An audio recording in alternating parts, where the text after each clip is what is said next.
You know, I had a friend, he just completed his national service, Okay. and he wanted to marry. No. The guy went to the family that he wanted to marry. Yeah, no. And even his lefe, No. I was part of those who took the lefe there. But look at the lefe, it was not easy. To some of us put something inside before they able to take the lefe there.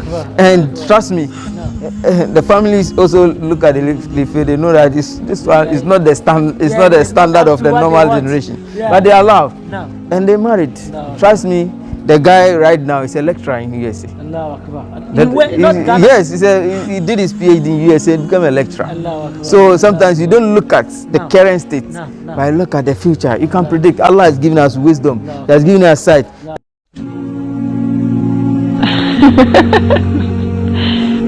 You go to YouTube, you subscribe to my channel. Thank you. Assalamu alaikum wa rahmatullah. Baba. ضوضاء تفعل ضوضاء. Assalamu alaikum wa rahmatullahi wa barakatuh. Respected people, alhamdulillah. Today I have one of the greatest guests in here. That is the love doctor, Sheikh Muhsin Sulleyman. Today we are coming to talk about a series of topics. But the first topic that it's really of concern to me is that why is the youth abstaining from early marriage?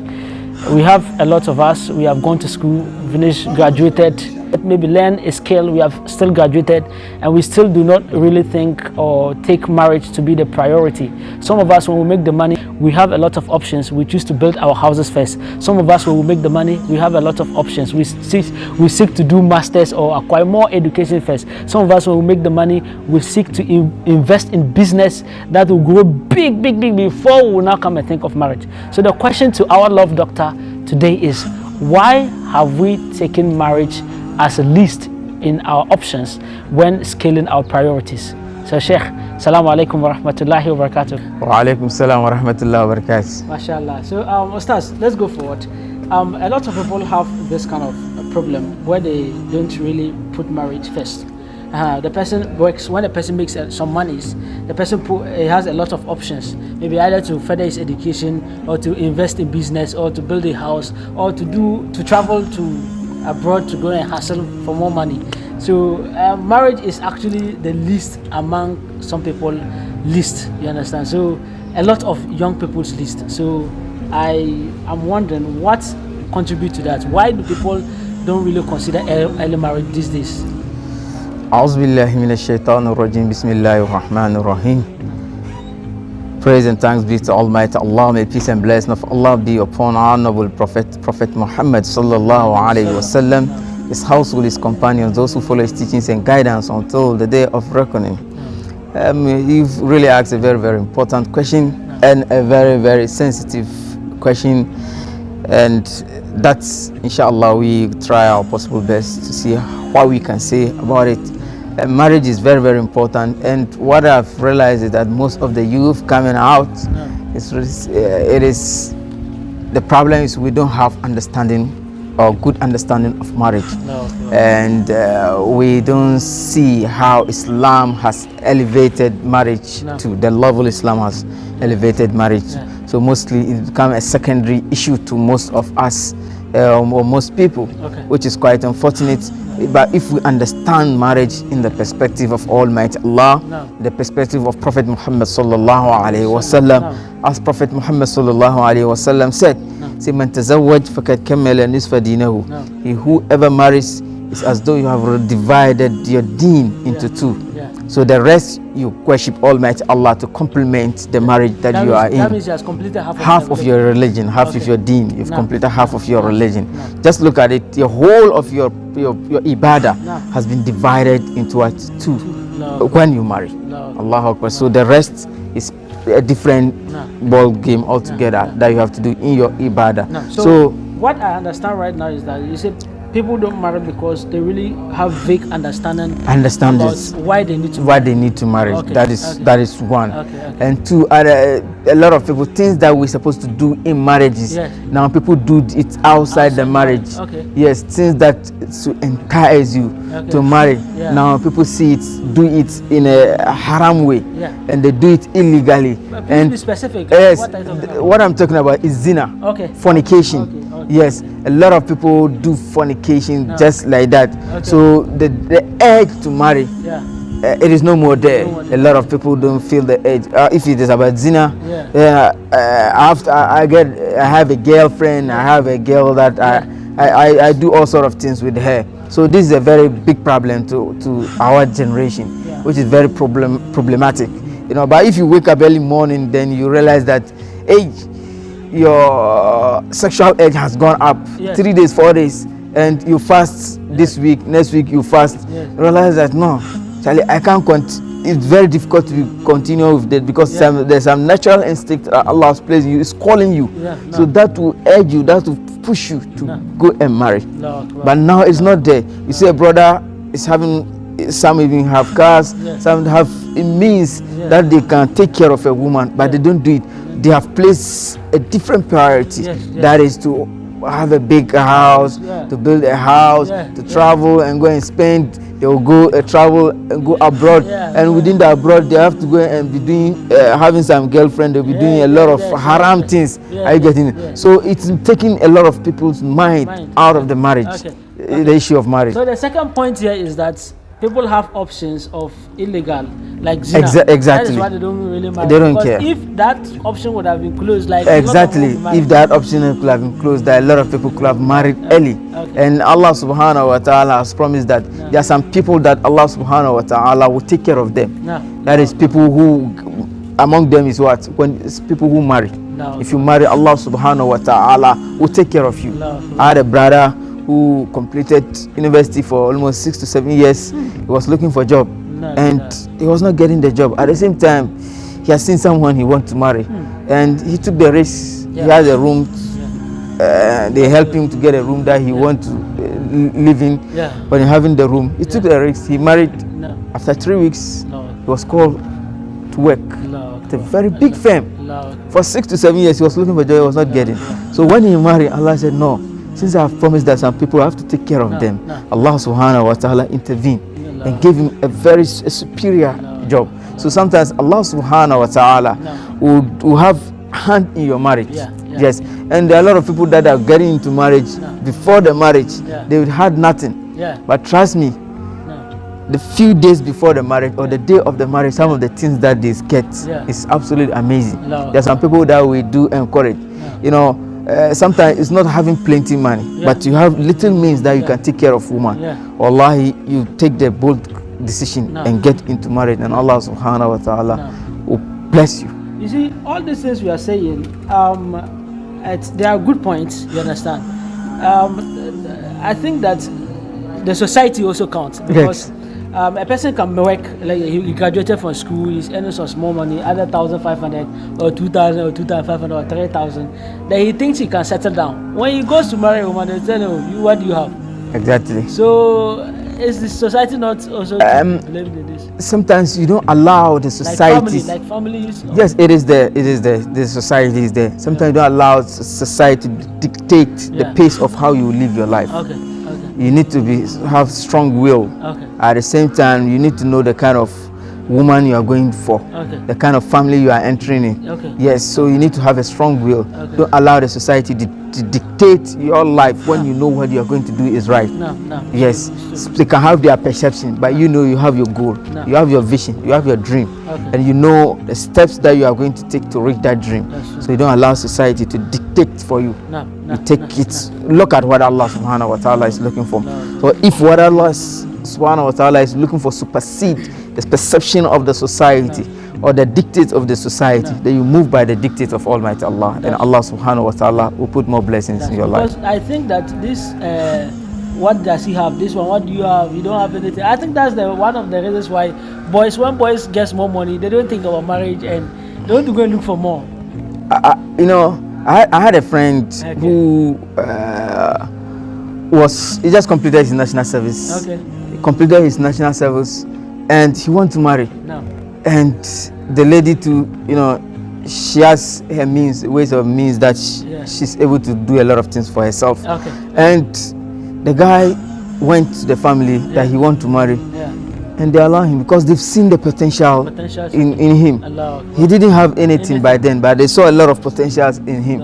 Not and now, not yes, the, not the what he's having at that moment, no. but they saw that he's a very hardworking guy. He's a man who has completed university, he just finished his national service, though he doesn't have much, but they say that no, this person, I can trust my daughter to him. That's what Prophet Muhammad sallallahu alaihi wasallam, he said, if someone comes to seek your daughter in marriage, look at his deen, look at his character, look at these two things, and they are very good. Just hand over your daughter to the person, and Allah subhanahu wa ta'ala will take care of that. And even his lefi, I was part of those who took the lefi there. But look at the lefi, it was not easy. I to some of us put something inside before they able to take the lefi there. And trust me, the families also look at the lefi, they know that this one is not the standard of the normal generation, but they allow, and they married.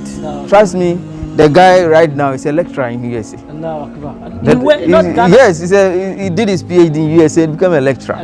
So sometimes you don't look at the current state, but look at the future. You can predict. Allah has given us wisdom. He has given us sight. That is why the Quran says, "Ya ayyuhalladhina amanu taqullaha wal tanzur nafsum ma qaddamat ligad wattaqullaha innallaha khabirun bima ta'malun." Say, oh you who believe, whatever you are going to do, you have to look at what will come tomorrow. Yes. We are not Allah. We can't determine exactly what will happen. But Allah has given us wisdom and knowledge to be able to predict some things. Yes. So when you see somebody, you don't look at what the person has having now. You can predict. Exactly. Like when I'm there, what is his capabilities? Exactly. Okay. But one problem I have is that some of these programs we do, it doesn't really get to our families, because most cases they are the problem. Exactly. Mostly the family background. Yes, you can get a but very the good family or a good guy that wants to settle down with you, but you fear the guy there. Yes, So exactly. how do we do so that some of these programs will get to them? I think our parents, our ulama should also send this kind of messages on the minbar during khutbah, Friday, Jummah prayers. They have to ring some of this bell, and sometimes we need to focus. It's not always that we have to be talking about salat. We have to be talking about tawheed. We have to look at some aspect of Islam that hold on the society, that keep on the society. Something like marriage. Marriage itself is an ibadah. So if something we could place at least every month, we have at least once to speak on marriage, because when the foundation of marriage is very strong, it influences other departments of our deen. Yes, so it's foundation of marriage. So the ulamas being on a khutbah ground, our parents could hear. How about the media? The media houses, we have televisions that speak our local languages. We could speak Hausa or Chi to our parents who do not understand. Can you mention some of them? We have Bana TV, we have Maraba, we have, these are some of the teachings. Even Gaskia TV, all these things, Zuria FM, all those, all these platform that we can speak those important issues on. Yes, very, very important. And we do have come to Medina Zone, we have Hikmah FM. Yes, which is also very, very important aspect that we can send information to our parents. Some of these programs or this media outlet or this mosque, our mothers don't really go, so they don't get to hear. Yes, but at least some of the radio stations and the television stations, a lot of them to do here. I know a lot that say, oh, I want to listen to Bana TV, I want to. How about we see this malama and things? There are this malama. Yes, and our ulama, we have our ulama that Yunus' wife, Ajia Salah. She's very, very, very, very one of the best. And trust me, I will try. I always say when I get an opportunity, I always mention her because I can say that she has really influenced the marriage of my mom. Yes, my mom attend her madrasa, and so, whenever she leaves or she stopped going to the madrasa, I realized that the marriage at home shakes. But whenever she's beginning to go, you know, the wazi, yes, they're able to coordinate with my father and those things. So her marriage, her madrasa is influencing. So people like her should be recommended, Aja Maliki, and the mothers who have madrasas. Wallahi, we need to encourage that too. In Medina market here, I see there's some makarata inside the market. MashaAllah. They have done. MashaAllah. My FM. MashaAllah. There's a MashaAllah. mosque inside that new market. Okay, okay. I see that every time I go there, then they are preaching. They are wow. preaching, they're teaching them madrasa. Oh, mashallah. Yes, I've seen that. I've seen once. I've seen it once. That's good. Yes. So such platforms are also very good way to what? Change the mindset of our most of our moms. Yes. And I think sometimes we need to just interview themselves. Yes, exactly. Sometimes you need to go to them and interview them. I'm very happy if you get time to go to Ajia Salah and share some of her experiences and that's very good. Allah Akbar, Allah Akbar, Allah Akbar. She's doing great. She's doing great. And such kind of women, we don't have to wait when she's passed on. Then we need to praise her. We let her know that what she's doing is great. Yes, Allah, she has done a lot. May Allah bless her and her likes and those who support her in her madrasa and some of the madrasas that we have. Yes. So to just summarize, I think I've learned a lot from the Love Doctor today. That is a lot of reasons why people don't marry is that because we have options to zina. So we need to abstain from zina. If that option is closed, then we definitely have no option.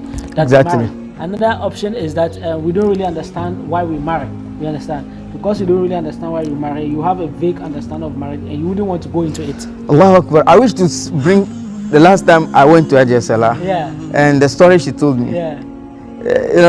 We were recording it. She's aware that we were recording, but she told a very nice story about herself and her husband, Sheikh Yunus. May Allah have mercy on his soul. And she said when they married, they had nothing. She said even where they were, Allah, they had nothing. But before he died, it's not that he was that rich person, but he has his house. She has her own house. She has. Allah has blessed her in so many ways. She has a madrasa, she has a school. The kind of madrasa she's having, I don't see Greater Accra, any of our scholars even having a madrasa like that. Yes. So some of these things, wallahi, I'm very happy. She has a car. She has a car. Yes, she has a car and she has her swag ways. Wallahi, she put on a very swag way. May Allah continue to bless her. So, well, Allah bless all of us and protect all of us too and guide all of us. Sheikh, thank you very much. You're welcome. MashaAllah. People come and say that. Yes. MashaAllah. Assalamu alaikum. Alaikum salam wa rahmatullahi wa barakatuh. هنا مروا وكانوا قدوة للناس